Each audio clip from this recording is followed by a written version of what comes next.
আমি পরিষ্কার আলোচনা করে গেছি, তাই নিয়ে আবার কসলাইছি। হরিচাঁদ ঠাকুর হরিনাম করতে বলেছে, ওই হরে কৃষ্ণ নামের মধ্যেও যা আছে হরি নামের মধ্যে তাই আছে। প্রেম না থাকলে কোনো নামের দাম নাই বলে গেছি না আমি। আর প্রেম জাগাতে গেলে অশ্বিনী গোসাই বলে গেছে, প্রেম বায়ু উঠবে মনের গুণে, ভক্তির বাদাম দেও না টেনে মন আমার। আমি সব কথা বলে গেছি সবার মাঝে, আর শোনে নাই। ওর মন ছিল না আসরে, ছিল কোন বাসরে। এবং মনকে শুদ্ধ করার পদ্ধতি আমি বলে গেছি যথারীতি। গেয়ে প্রাথমিক গীতি আমি দিয়েছি প্রত্যেকটার সমাধান, এবং বলেছি সভাতলা সঙ্গে যাবে দেহ কিংবা তোমার ওই মালা। বলি নাই যে যে স্কুলে ভর্তি হয় সেই স্কুলের একটা ইউনিফর্ম গায়ে পড়তে হয়, কিন্তু বোর্ডের পরীক্ষা যখন হয় ইউনিফর্মে কাজ হয়, পোশাকে কাজ হয়। প্রত্যেকটা স্কুলের আলাদা ইউনিফর্ম আছে না?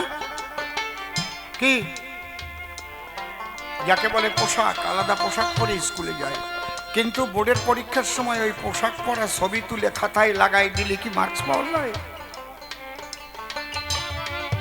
আমার কাছে বলুন দেখি, আমি বলতে কিছু বাকি রেখেছি নাকি?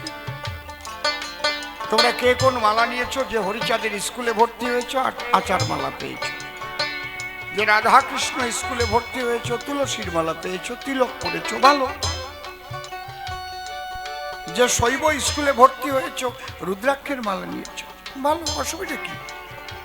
কিন্তু পরীক্ষা তোমার বোর্ডের পরীক্ষা হবে, তোমার বাক্য সত্য ছিল কিনা, পিতৃধন রক্ষা করেছো কিনা, তোমার মন পবিত্র ছিল কিনা। তাই তার নাম ভাবগ্রাহী জনার্দন। তুমি কি দিয়ে প্রসাদ তৈরি করেছো ওটা বড় কথা নয়, তোমার মনের ভাব অনুপাতে ভগবান পূজাল হয়। একটা নকুল দানাও দিতে পারো, কিচ্ছু না থাকলে একটা তুলসীর পাতাও দিতে পারো। কিছু নাই, চোখের জল দিয়ে পূজা করো, ঈশ্বর তোমার পূজা গ্রহণ করো। তোমার বিরাট মন্দির বানালে সেই জায়গা ভগবান থাকে, কয় কিনা? ইট পাথরের গাদা দিয়ে বড় মন্দির বানালে, রাজস্থান থেকে ভালো মূর্তি কিনে আনলে সেই জায়গায় ভগবান পাওয়া যায়।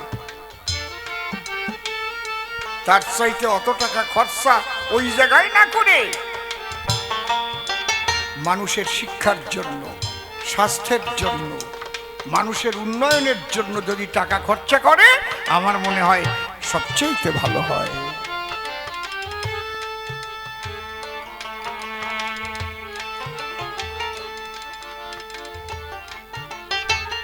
ঈশ্বর থাকে সবার হৃদয়ে আছে, হৃদয়ের মধ্যে। কেমন ভাবে আছে? যেমন কাষ্ঠ মধ্যে যথা বন্যী, কাঠের মধ্যে যেমন আগুন থাকে, দুধের মধ্যে যেমন মাখন থাকে, একটা গাভীর দেহে যেমন দুগ্ধ থাকে। গাভীর শিং ধরে টান দিলে দুধ পাওয়া যায়? শিশুর মতো স্বভাব নিয়ে বাটে মুখ দিয়ে টান দিলেই দুধ আসে। কাটিয়ে ফেলেন তো গাইডার, সারা দেহ কাটলি এক ফোঁটা দুধ পাওয়া যাবে? যাবে? আরে বোঝে না মানুষ, কি বলবে? মানুষ মনে মনে ভাবে বিরাট বিরাট মন্দির করলে, বিরাট বিরাট মসজিদ করলে সেখানে মনে হয় একেবারে আল্লাহ ভগবান গায়ে ঢুকিয়ে বাসা বানিয়ে থাকবে।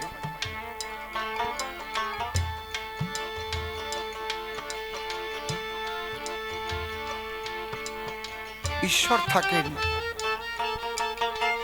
ভক্তি রাজ্যে। ও বল নামের দেশে যাব কি করে? নামের দেশে যাবি যদি ভক্তি টিকিট কর, ভক্তির পাখা মেলে উড়ে চলো সপ্ততলার পর। নামের দেশে যেতে গেলে ভক্তির টিকিট না হলে আর প্রেম যানবাহনে না উঠলে কোনোদিন তুমি সেই নামের প্রেমের নামের কাছে পৌঁছাতে পারবা না। নিচে দিয়ে ঘষাঘষি করি বেড়াবা। তোমার প্রত্যেকটা প্রশ্নের জবাব আমার আগে হয়ে গেছে, পরে একটা মাত্র নূতন প্রশ্ন আসরে করেছে। যদি সত্য বাক্য আর পিতৃধন রক্ষা করলে সেই ভক্ত হয়। হ্যাঁ, পিছনে করিস না। অজামিল খারাপ ছিল, সে বৈকুণ্ঠে কেন যায়? এই একটা হয়েছে প্রশ্ন, আর কোনোটা প্রশ্ন হয়নি। আর সব গেজা গেজি হয়েছে, পাদাপাদি হাগাহাগি হয়েছে। ভালো প্রশ্ন করেছ এটা। অজামিল ছিল দস্যু। শোনো তাহলে, সে কেন বৈকুণ্ঠ গেল? বিশ্বামিত্র নামে মুনি ছিল,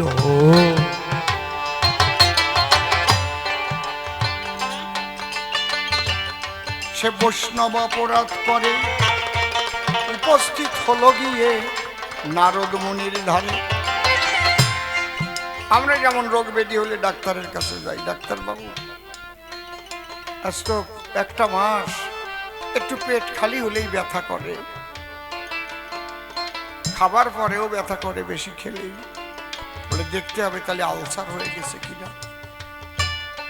আল্ট্রাসোনোগ্রাফি করতে হবে, রক্ত পরীক্ষা করতে হবে, বলে না?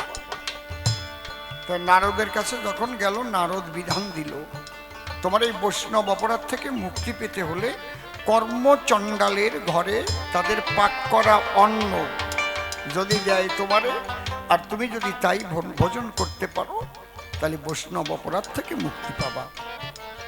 কর্মচণ্ডাল চেনেন কাকে বলে? চেনেন কি? যদি না চেনেন বলেন, তাহলে আমি আলোচনা করে বুঝাই দেব। চেনেন না? আচ্ছা, ব্রাহ্মণ, ক্ষত্রিয়, বৈশ্য, শূদ্র। শূদ্রদের চণ্ডালও বলা হয়। যেমন এই নমশূদ্রদের আগে চণ্ডাল বলতো, গুরুচাঁদ ঠাকুর এসে সেই চণ্ডাল গালি মোচন করেছে। বুঝতে পারছেন কি বলছি? কর্মচণ্ডাল মানে জন্ম হয়েছে ব্রাহ্মণের ঘরে, কিন্তু চণ্ডালের মতো কাজ করে, এরে কয় কর্মচণ্ডাল। বোঝা গেছে তো?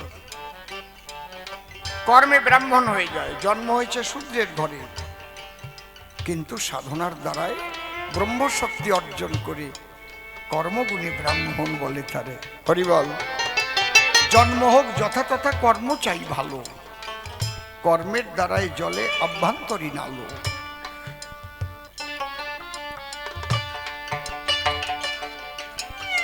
বাংলাদেশের সবচাইতে ভালো ঢোল বাজায়, তার নাম নয়ন মিয়া, তাই তো? যত ঢুলি আছে সবচাইতে ভালো বাজায়। দুঃখের বিষয়, আমার বাড়ি মাসখানেক থাকিয়ে গেছে, তখন চিনতাম না, ব্রাহ্মণ পরিচয় দিয়ে থাকিয়ে গেছে নয়ন ভট্টাচার্য।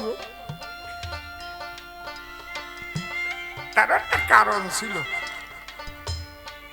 পরে যখন আমি গান গাতে গেছি মমতাজ বেগমের বাড়ি, দেখি ওর কার্ডে লেখা নয়ন মেয়া।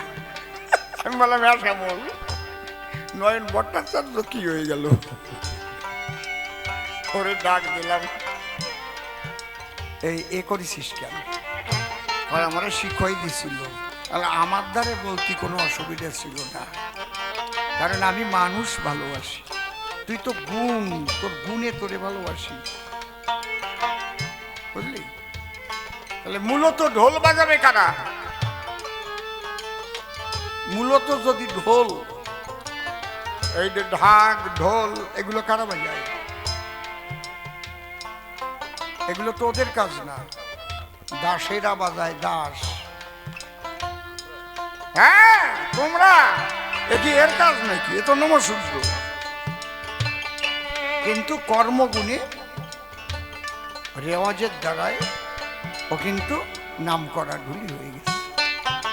বুঝতে পারছেন কি বলছি? কি এই জন্য ওরে কিছু করলে কয় না আমার বেশি কিছু কবা না, আমি কিন্তু নমো ডুলি।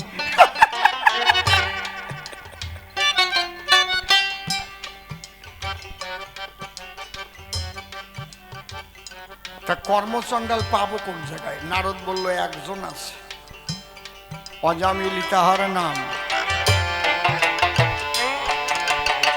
জন্মেছে ব্রাহ্মণের ঘরে, নিম্নগতি হয়েছে তার চণ্ডালের কর্ম করে। তার বাড়ি গিয়ে যদি তুমি তাদের পাক করা রান্না অন্ন সেবা করতে পারো, তাহলে তোমার বৈষ্ণব অপরাধ কাটবে। অর্থাৎ তুমি যে ব্রাহ্মণ, এই যে অহংকার, এই অহংকার চূর্ণ হয়ে যাবে। বুঝতে পারছেন ব্যাপারটা কি বলছে? রুইদাস মুসিকে নিয়ে বৈষ্ণব সেবা দিয়ে তার পাতের অন্ন সবাইকে খাওয়ালো কৃষ্ণ। তার কারণটা কি ছিল?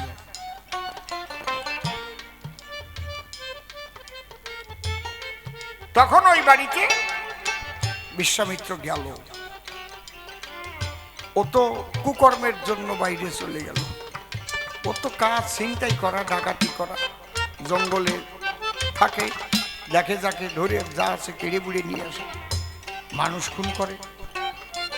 বিশ্বামিত্র গিয়ে বলল, মা তুমি রান্না করে আমাকে দুটো অন্ন দিতে পারো তোমার ঘরে? চমকে উঠেছে, কি পাশের বাড়ির কেউ আসে না, আমাদের বাড়িতে আর ঋষি খাবে আমার রান্না ভাত আমার হাড়িতে। সবাই ভয় পায়, কেউ আসে না, ঘৃণা করে। তাহলে নিশ্চয়ই কোনো কারণ আছে। উনি ছিলেন বুদ্ধিমতী। এইটাই মনে হয় ব্যাটারি কমে গেছে, মাঝে মাঝে ডাউন হচ্ছে। অনেক সময় ব্যাটারি পড়েছে, এত সময় যেতে পারে না ব্যাটারি, মাঝে মাঝে অফ হয়ে যাচ্ছে। আর মিনিট 15 থাকবে তো না, তো আর পাল্টানো লাগবে না। আস্তে তখন বলল, রান্না আমি করে দেব, কিন্তু আমার বাড়ি খেতে এসেছো কেন এটা বলতে হবে, না বললি দেব না। এর কারণ আছে। বলল, মা আমি বৈষ্ণব অপরাধ করেছি, তাই এসেছি তোমার কাছাকাছি। তোমার রান্না করা অন্ন এটা আমার বৈষ্ণব অপরাধ খণ্ডনের জন্য সেবা করার প্রয়োজন, নারদ বিধান করেছে অর্পণ।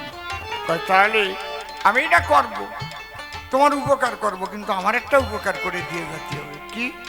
আমার স্বামীরা ব্রাহ্মণ কুলে জন্ম নিয়ে এত মানা করেছি যে আমরা ভিক্ষা করে খাবো, তাও বলো তুমি সব করে না, তার উদ্ধারের একটা রাস্তা তুমি করে দিয়ে যাও। তখন বললো, মা আমি এখন মুখ দিয়ে বললে হবে না, কারণ আমি এখন অপরাধী।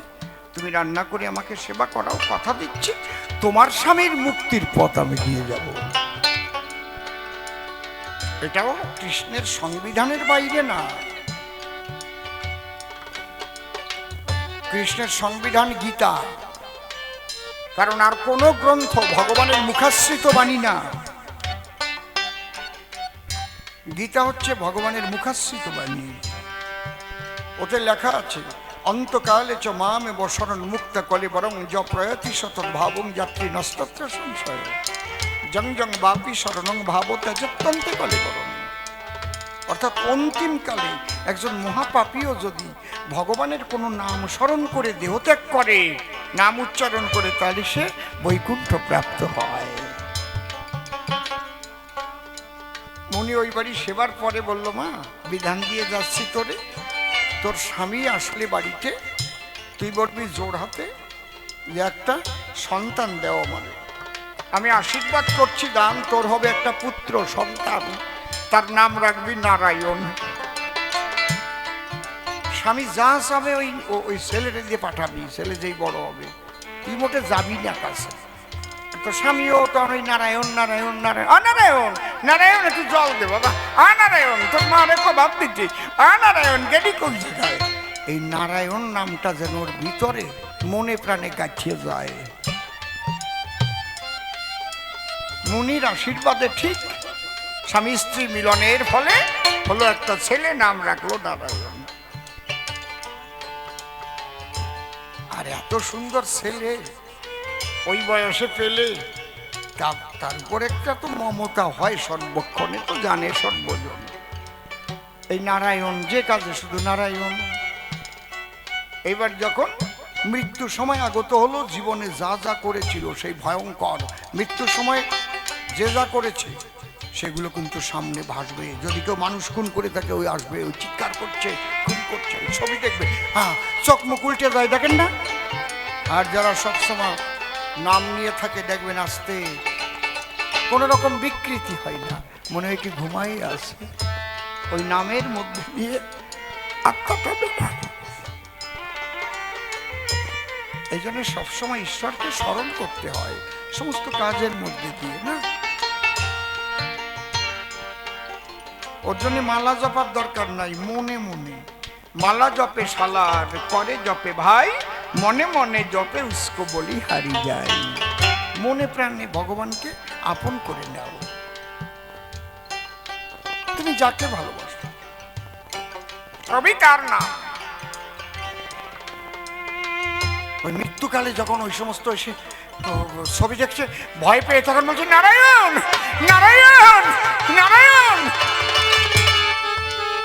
ভয় পেয়ে নারায়ণ নারায়ণ উচ্চারণ করেছিল। ওই নারায়ণ বলিতে বলিতে দেহ ত্যাগ করিল, তাই অনায়াসে বৈকুণ্ঠে গেল গো। প্রেমানন্দে একবার হরি হরি বলো, সাধু সঙ্গের ফলে দেখো বৈকুণ্ঠ প্রাপ্ত হল। ও প্রশ্ন আর একটা করেছিল, সাধু সঙ্গ করলে কি হয়? এক আলোচনায় তার জবাবও দিয়ে গেলাম, যে প্রকৃত সাধু মানুষের যদি পদার্পণ ঘটে বাড়িতে, জানবা তোমার মঙ্গল হবে। প্রকৃত সাধু মানুষ যারা, কখনো অমঙ্গল তোমার চাইবে না তারা। এই জন্যে সংসারীদের সাধু সেবা দিতে হয়। প্রতিদিন, কেউ পারলে প্রতিদিন, নয় সপ্তাহে, নয় মাসে একদিন, তা না পারলে অন্তত বৎসরে একদিন সাধুগুরু বৈষ্ণবদের এনে তাদের সেবা করতে হবে। চোখের জল দিয়ে তাদের শুভ দৃষ্টি থাকলে পরে অনেক বিপদ কেটে যায়। আমার জীবনের একটা ঘটনা বলি, শোনেন মহাশয়। আমরা যখন সর্বহারা হয়ে গেলাম, একেবারে মাইনাস পয়েন্ট, তখন একজন সাধু এলেন আমার বাড়িতে।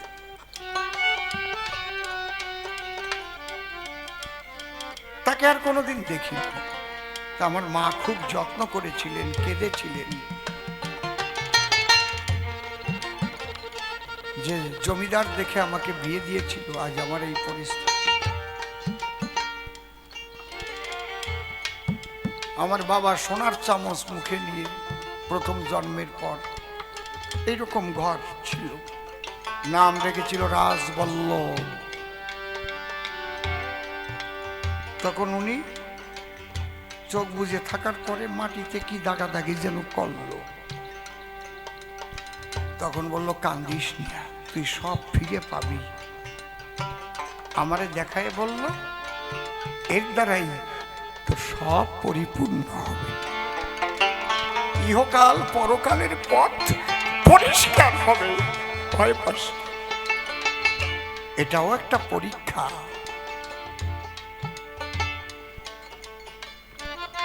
এই পরীক্ষার সময় ভেঙে পড়তে না, ঈশ্বরের প্রতি ভক্তি রেখে চলো। আমি তো গাড়িতে ভিক্ষাও করেছি।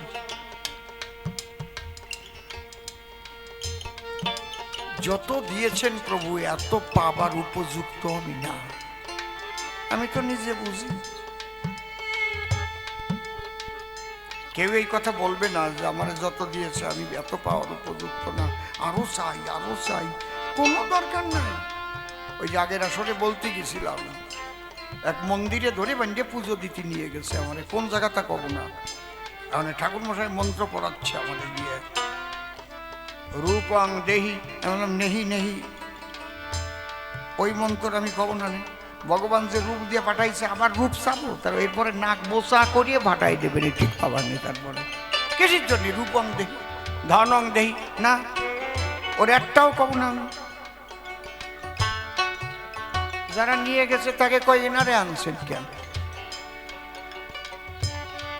আমরা মন্তর বলতে বলতেছি, উনি মন্তর কয় না। হ্যাঁ আমি অসীম সরকার। আপনার পুজো দেওয়ার দরকার নেই। দরকার নেই তো দরকার নেই। যদি তুমি বলতে পারো প্রেম দাও, ভক্তি দাও, তাহলে বলবো। রূপং দেহি ধনং দেহি এসব কি করে? আবার কিসের রূপ লাগবে আমার? যা দেশে অনেক দেশে ভগবান, আবার সাথী যাব, তারপরে সিবিআই এর ধরা খাবো। তুমি আমার কি শিখাচ্ছ? এই ধরনের মানুষ।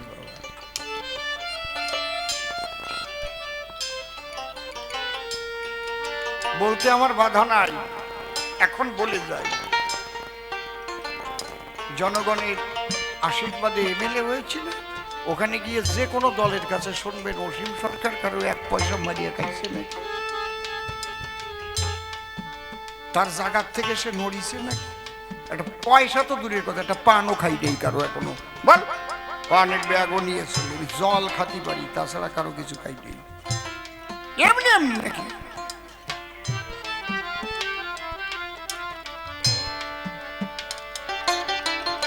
নিজের সততা নিজে রক্ষা না করলে তোমার রক্ষা করবে কার বাপে?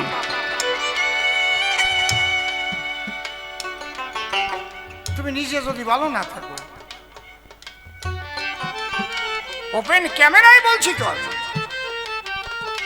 ওখানকার কোন দল যদি বলতে পারে অসীম সরকার খালি বলে ওই গাড়ির মধ্যে বসে যে গালাগালি করি ওই ছিল, ওইটা কয় দেন কি আলাপ কি আলাপ, কিছু পায় না, ওই চালায় দেয় ওই উড়িষ্যা গাড়ির মধ্যে, ওইটা চালায় কোনো কোনো। আমি আর হাসে পাই গাড়ি।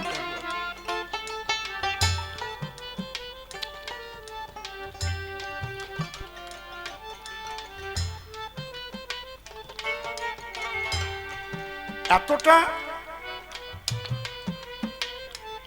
সততার বল নিয়ে চলি, কারণ শ্রী ঠাকুর ভবা পাগলার কাছে সেই শিক্ষাই পেয়েছিলাম। পাগল বলেছিল চোখ কানা ভালো, দিক কানা ভালো না। একটা চোখ কানা হয়ে যাক কোনো অসুবিধা নাই, কিন্তু এমন কাজ করবি না যে ওই দিক যেতে পারবি না। এই গাড়িগুলো ওই গ্রামে আঁকা মরে গেছিলাম, ওরা পালিয়ে আমার তক্তা খুলে দেবেন। চোখ কানা ভালো, দিক কানা ভালো না। আর বুঝে শুনে কাজ করিস। যার যা সয় সে যদি তাই করে সে হয় মহাশয়, আর যার যা না সয় সে যদি তাই করে তাহলে সে নাশ হয়ে যায়, বিনাশ হয়ে যায়। এসব গীতা ভাগবতের মধ্যে পাবেন না, এগুলো হচ্ছে সাধু সঙ্গ করার ফল। ধরে সাধুর বাক্য জীবনে যদি চলা যায়, গুরুর প্রতি রেখে ঐক্য, গুরু তার কান্ডারি হয়ে গো ওরে তারে রক্ষা করে, মৃত্যুর হাতে রক্ষা করেছে আমাদের 2-3 বারে। গাড়ি 2 পাক খাইয়া পুকুরের মধ্যে পড়েছে, দল দিয়ে বাঁচাইছে তো নাকি?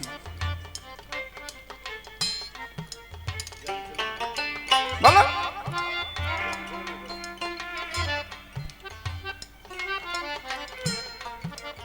এমন ভাবে এসে আঘাত করেছে গাড়ি, কোথায় গাড়ি ছিটকে গেছে, আমারে পেঁচাতি পেঁচাতি নিয়ে চলে গেছে 200 মিটার।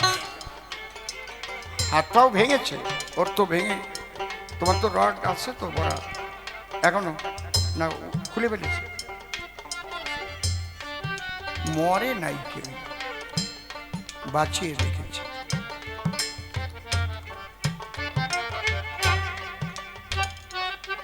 বহু রকমের বিপদ গেছে, কিন্তু বিশ্বাস আছে ভাই এমন ভাবে মৃত্যু হবে এমন কাজ তো করি নাই। তাই নিজের সততা রক্ষা করো সবাই, ঈশ্বরের করুণা তুমি পাবে।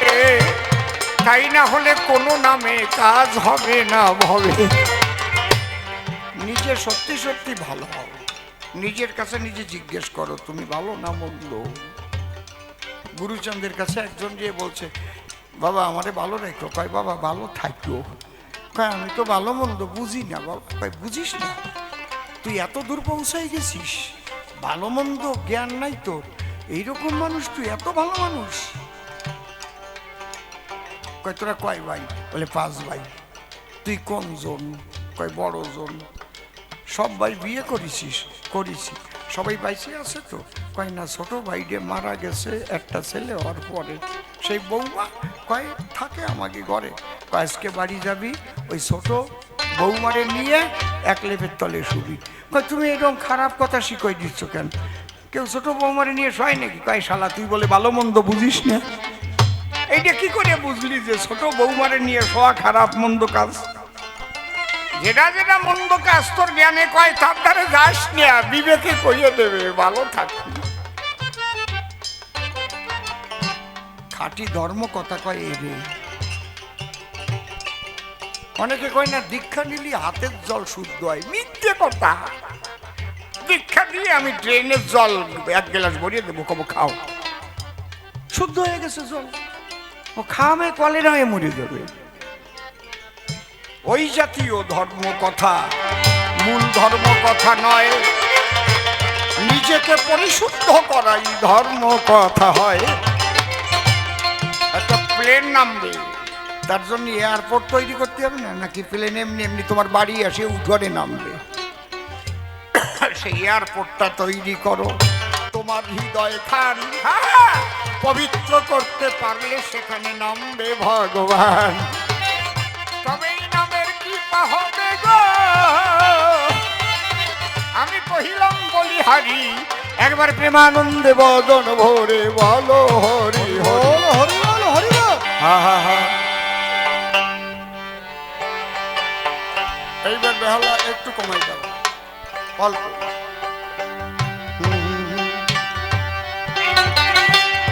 বাহ,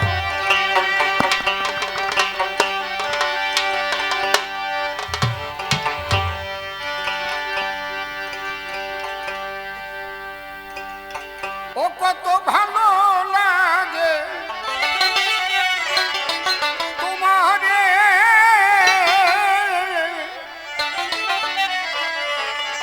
তুমি কি সর্ববন্ধু বাসরি রে। কত ভালো লাগে তোমারে, কিশোর বন্ধু বাসরিয়া রে। ও কত ভালো লাগে তোমারে, কিশোর বন্ধু বাসরিয়া রে। তোমার বাঁশি শুনে আমি মনে আসি সকল কসম রে, কিশোর বন্ধু বাসরিয়া রে। ও কত ভালো লাগে তোমারে, কিশোর বন্ধু বাসরিয়া রে। রোজ বিকেলে এই পদ দিয়ে এমনি করে যাও, আর বাঁশি বাজালে কেন আর নয়নে চাও। আমি তোমার বাঁশির সারা পেয়ে আশা পথ থাকি চেয়ে। আমি তোমার বাঁশি সারা পেয়ে আশা কত থাকি যে। কবে আসবে আবার এই পথ পেয়ে বসরিবা। রে, কিশোর বন্ধু বাসরিয়া রে। ও কত ভালো লাগে তোমারে, কিশোর বন্ধু বাসরিয়া রে। বড় দুঃখের কথা বলি সভাতে, রাধা কৃষ্ণ প্রেমের সাথে জাগতিক যুবক যুবতীর প্রেমের গীতি গেয়েছে সবাই। আমি ভেবে দেখলাম তাই প্রেমানন্দের এখনো গায়ের থেকে কামের গন্ধ যায় নাই। আমার কাছে বলুন দেখি, রাধাকৃষ্ণ প্রেম আর জাগতিক যে কামের উন্মাদনা এক নাকি? আপনারা জানেন যত বিজ্ঞ লোকে জাগতিক যুবক যুবতীদের মধ্যে একটা জড়দেহের ক্ষুধা থাকে। সেই ক্ষুধা যদি স্ত্রীর ক্ষুধা যদি স্বামী মেটাতে না পারে, তাহলে সেই স্বামীকে ছেড়ে স্ত্রী আর একজনের হাত ধরে চলে যায়। টাকা পয়সা ঘর ভরা থাকলেও ভালো করে শুনে নিও, স্ত্রীকে রাখা সম্ভব নয়। আর রাধারানী শ্রীকৃষ্ণকে ভালোবেসেছে চিরদিনই। একটু টোন বেশি আছে, ওই কিলকিল করে ওঠে মানে টোনটা। ভলিউম বাড়াতে গিয়ে টোন বাড়াবে না, ভলিউমে হাত দেবে। আর রাধারানী কৃষ্ণকে ভালোবেসেছে। আপনারা প্রশ্ন করতে পারেন, রাধার মধ্যে কাম ছিল না? কাম আছে, কামনা শূন্য। সে কাম কৃষ্ণ সেবার জন্য। তাইতে রাধারানী ধন্য ধন্য ধন্য মধুর বৃন্দারণ্য রাধা প্রেমের তরে। এই জন্যে ভগবান যতবার এসেছে অবতারে, তার লীলাভূমির কোন লীলাভূমির অগ্রভাগে মধুর শব্দ ব্যবহৃত হয়নি। একমাত্র বৃন্দাবনের আগেই মধুর শব্দ ব্যবহৃত হয়েছে, মধুর বৃন্দাবন। কেউ মধুর অযোধ্যা বলে না, বলে কি? কেউ মধুর মথুরা বলে না, মধুর দ্বারকা বলে না, একমাত্র মধুর বৃন্দাবন। কেন? রাধারানীর এই প্রেমকে বলে মধুর প্রেম, মাধুর্য প্রেম। আর আমাদের জাগতিক জগতের কামনার উন্মাদনায় যুবক যুবতী একে অপরের দিকে ছুটে যায়। বিবাহের পরে ওহ, টোনে হাত দেয় কিনা? যুবক যুবতী বিবাহের পরে যুবতী যদি দেখতে পারে সে বিয়ে করেছে যারে, সে মিটাতে পারবে না তার জড় জগতের দৈহিক শখ, সে একটা নপুংসক, তাহলে তার ঘরে করে?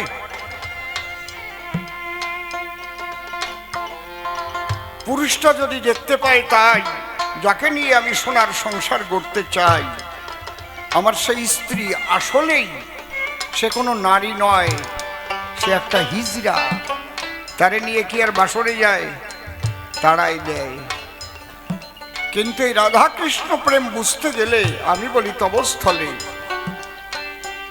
হ্যাঁ, নারী হিজড়া পুরুষ খোঁজা, তবে তো বৈরাগীর মজা। এ কি এত সোজা?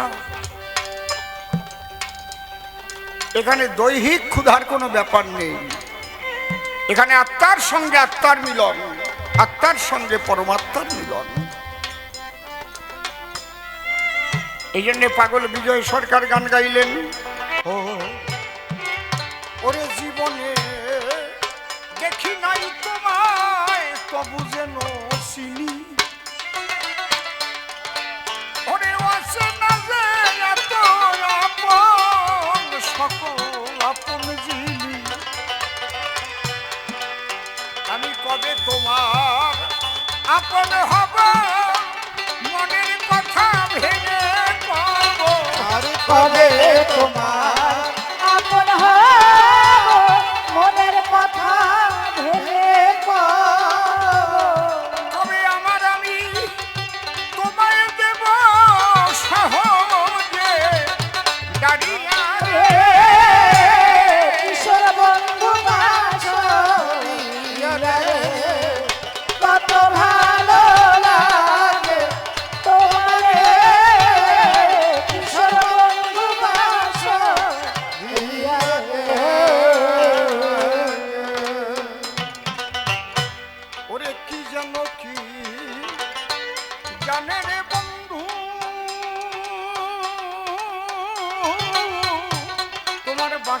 বাঁশির গানে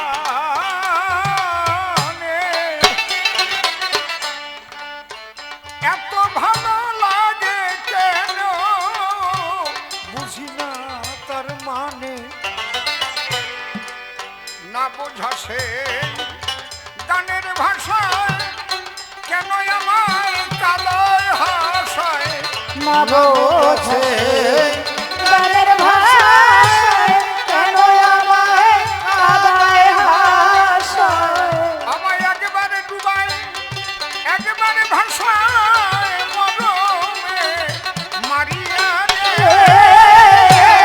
কিশোর বন্ধু বাঁশিয়া রে কত ভালো লাগে তোমারে কিশোর বন্ধু বাঁশিয়া রে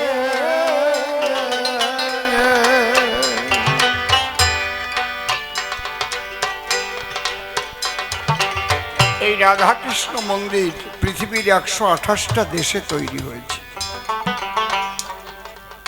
রাধাকৃষ্ণের যুগল পূজা করছে শুধু ভারতবাসী নয়, America, German, Britain, London, France, Australia, Italy, Belgium, Netherland, Holland, Poland, Indonesia, কোথায় নাই। ইসলাম কান্ট্রি দুবাইতে গান গাইতে গিয়ে দেখে এসেছি, সেখানেও রাধাকৃষ্ণ মন্দির। তো রাধাকৃষ্ণ তো দুজনে জড়াজড়ি করেই আছে, মানুষ কেন পূজা দিচ্ছে? পূজা তারাই পায় যারা নিষ্কাম জগতে নেয় আশ্রয়। এই অপ্রাকৃত জগতের প্রেমালাপের মধ্যে আমি দাঁড়িয়ে বলি, তোমার সান্নিধ্যে তোমারে করি মানা, জড় জগতের দৈহিক কাম কামনার কথা আনা ঠিক না।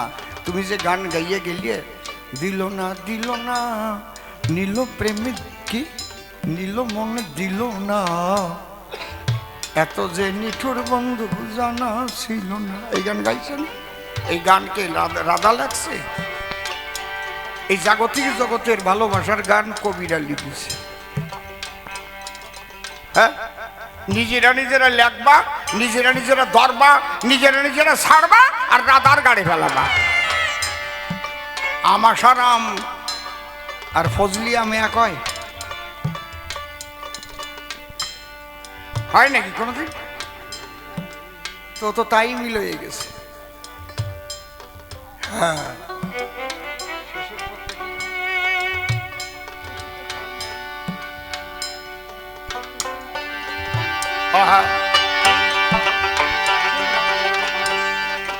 ওরে চকিত চরণে মানুষ এসে বাড়ির ধারে, ওরে আঘাত দিয়ে ফিরে যায় সে মনের গোপন দ্বারে। পাগল বিজয় বলে এমনি করে কতবার সে গেল সরে। পাগল বিজয় বলে এমনি করে কতবার সে গেল সরে। আমি এখন ঘুরে বেড়াই জনম ভরে আপন হারাইয়া রে। কিশোর বন্ধু বাঁশিয়া রে কত ভালো লাগে তোমারে কিশোর বন্ধু বাঁশিয়া রে। ও আমার আলোচনা মন দিয়ে শোনেনি কো ভাই, তাই না হলে ভক্ত ভক্তে কেন বাঁধাবে লড়াই? কৃষ্ণ ভক্ত, কালী ভক্ত, রাম ভক্ত, হরি ভক্ত, তোমরা ভক্ত হবে। বিভক্ত হইলে কিন্তু তোমরা দুর্বল হয়ে যাবে, হিংসা ছড়াবে। আমি বলেছি আগে যে একখানা গান সূক্ষ্ম সনাতনী দর্শনের আমি দিয়েছি সমাধান। যারা ব্যবসায়িক গুরুর কাছে দীক্ষা শিক্ষা নেয় তারা গণ্ডিবদ্ধ চিন্তাধারায় বাঁধিয়া রাখায়। তার জন্য সাধু সঙ্গ ভক্ত সঙ্গ যতটুক পারো করবে, মন মুখ এক রেখে চলার চেষ্টা করবে। যেখানে দেখবে মিথ্যা কথা বলার দরকার আছে সেখান থেকে কেটে আসো। দাদা এটা আমার কাছে জিজ্ঞেস করবেন না, আপনারা বুঝে নেন। বলছে সত্য কথা বলবে কিন্তু অপ্রিয় সত্য কথাটা এড়িয়ে যাবে। তুমি বললে না, সরিয়ে আসলে। এই হচ্ছে চলার নিয়ম। আর কি, এই জগতের কোনো কিছু স্থায়িত্ব নাই। আগামীকালকের সূর্যোদয় যে তুমি দেখতে পারবাই তার কোনো নিশ্চয়তা নাই। এইটা যেন সবসময় মনে থাকে, তাহলে দেখবা মনটা তোমার সরল থাকবে সবসময়। এই মন্ত্রটা হচ্ছে সবচাইতে বড় মন্ত্র। এর চাইতে বড় মন্ত্র কিছু নাই, এই ভাবনাটা।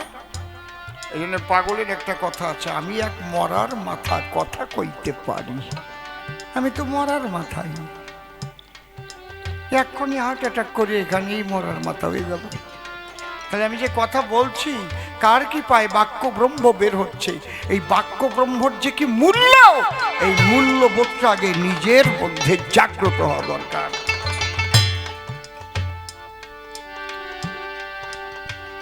তাই না হলে কোনো নামে কাজ হবে না।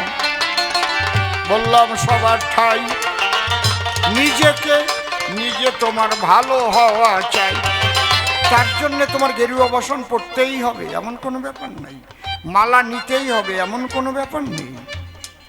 তুমি টাই বেঁধে মাস্টারিও করতে পারো, চাকরি বাকরিও করতে পারো, রাজনীতিও করতে পারো, কিন্তু তোমার সততা যেন ঠিক থাকে। কত কর্ম, যে কর্ম করো না কেন, তোমার এই ধর্মের জায়গাটার থেকে যেন তুমি না নড়ো। তাহলে তুমি ওই জটা দাড়ি গেরুয়া পরা সাধুদের চাইতে অনেক ভালো মানুষ তুমি। হরিবল হরিবল। অনেকে আছে ওইসব পোশাক পরে কিন্তু কুকর্ম করে, সবাইকে বলছি না, আছে না কত রকমের ভাবভঙ্গি দেখায় নিজের মহিমা প্রকাশের তরে। এইরকম অনেকে দেখবেন আছে সরাসরি। আর একটা কথা জেনে রাখবেন, যারা সাধু তারা নিজের গুণগান, আমি সাধু পোশাক পরে মানুষের ভিতরে তারা বলবে না আমি সাধু, আমার কাছে আসো দীক্ষা নেও, কোনোদিন হবে না, পলায় পলায় থাকবে। আমি দেখছি তো, তাদের ধরা খুব কষ্ট। কোনোদিন তার কাছে তুমি দীক্ষা নেব অত সোজা না, তোমার পরীক্ষা করবে আগে তুমি যোগ্য কিনা, কোন ক্লাসে পড়ার যোগ্য। তুমি যে যাবা সেই জায়গায় কতটুকু এগোনো তোমার মন। তাই সাধু সঙ্গ সর্বশাস্ত্রে কয়, লবমাত্র সাধু সঙ্গ কৃষ্ণ প্রাপ্তি হয়। এসব প্রেমানন্দ ভাবের ছন্দ গাহিব মিলন, সবাই মিলে উলুধ্বনি হরিধ্বনি করুন ভক্তগণ।